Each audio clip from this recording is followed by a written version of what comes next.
ஆச்சி கொழுக்கட்டை மாவு வந்தாச்சு. ஆச்சி கொழுக்கட்டை மாவிற்கு கொழுக்கட்டை அச்சை கேட்டு வாங்குங்கள். அமைச்சர்கள் பேசுவதற்கு முன்பால் அறிவிப்பை வெளியிட்டு விட்டு பேசலாம் என்று இப்போ ஒரு கருத்தை சொல்லியிருக்கிறீர்கள்.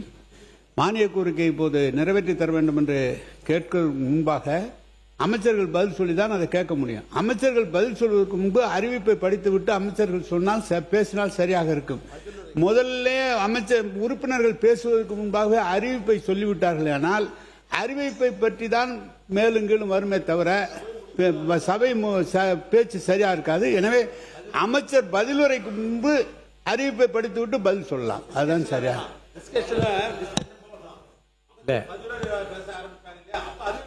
இல்லை நான் ஏதாவது இல்லைங்க, அதாவது மானிய கோரிக்கையுடைய கொள்கை விளக்க குறிப்பு உங்களுக்கு முந்தின நாளே வந்துடுது.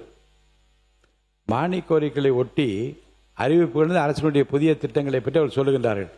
இந்த அறிவிப்பு முன்னுரையாக ஏதாவது கூறுகிற போதே கூறுகிறது மூலமாக உங்கள் கையில் வந்து விடுகிறது. அப்போ அடுத்து பேச வருகின்ற உறுப்பினர்கள் உங்கள் முன்னுரையிலேயே நீங்கள் பேசுகிற போதே மானிய கோரிக்கைகள் மீதும் பேசலாம், கொடுத்திருக்க அறிவிப்புகளை ஒட்டியும் சில ஆலோசனை கூட நீங்கள் சொல்வதற்கான வாய்ப்பு. நீங்கள் எல்லாம் பேசி முடியுங்க. நீங்கள்லாம் பேசி முடித்த பிறகு அந்த அறிவிப்புகளில் வருகிற பட்சம் எப்படி பேச முடியும்?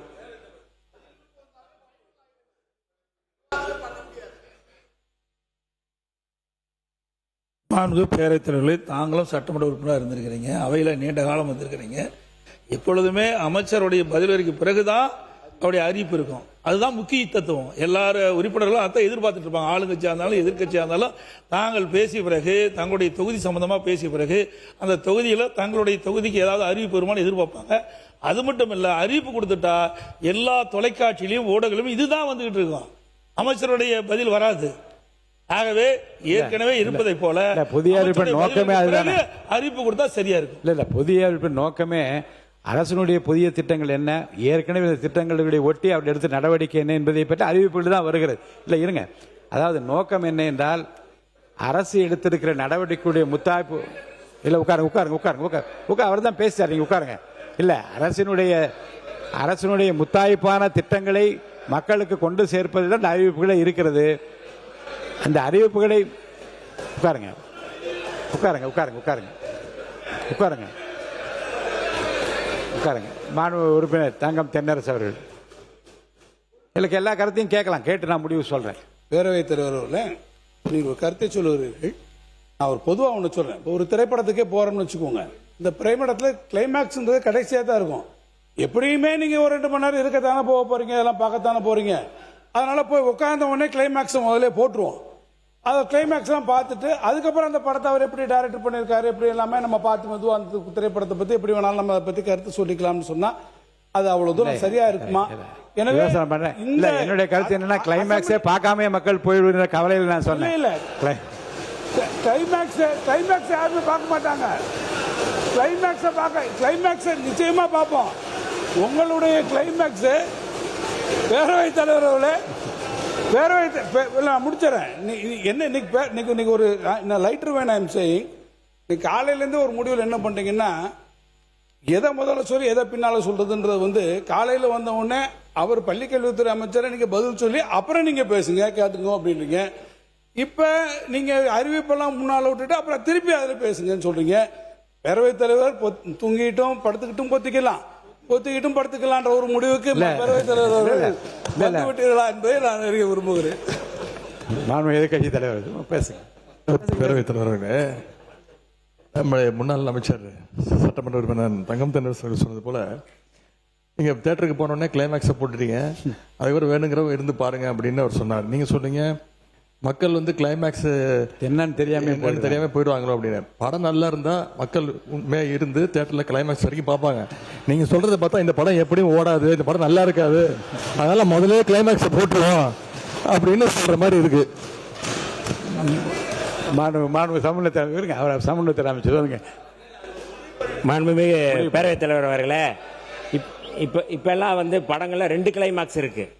முதல்லையும் கிளைமாக்ஸ் இருக்கு, பின்னாடியும் கிளைமாக்ஸ் இருக்கு. எப்போ ஒரு மாற்றத்தை விரும்ப வேண்டும், மாற்றங்கிறத விரும்பணும்.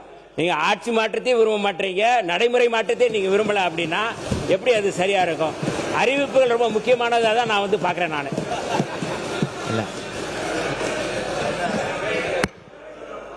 மாண்பு போதும்.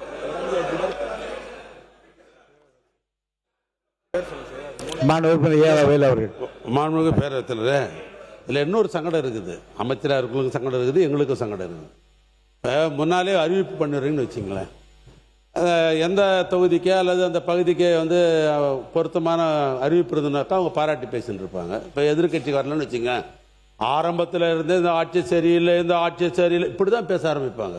கோரிக்கை கூட வைக்க முடியாது. அதனால் நீங்கள் எடுத்திருக்கிற முடிவு கரெக்டாக. எப்போ நான் சொல்கிறேன்னா, முன்னாலே சொல்லாமல் பதிலுரை பேச ஆரம்பிக்கிறாங்க இல்லையா, அப்போ அறிவிப்புகள் சொல்லிட்டு பதிலுரை பேச ஆரம்பிக்கட்டும், அது பொருத்தமாக இருக்கும். அதான் சரியாக இருக்கும். இல்லை மாண்பு இல்லை, நீண்ட யோசனைக்கு பிறகு அந்த முடிவை நான் சொன்னேன். ஏனென்றால் உட்காருங்க சும்மா.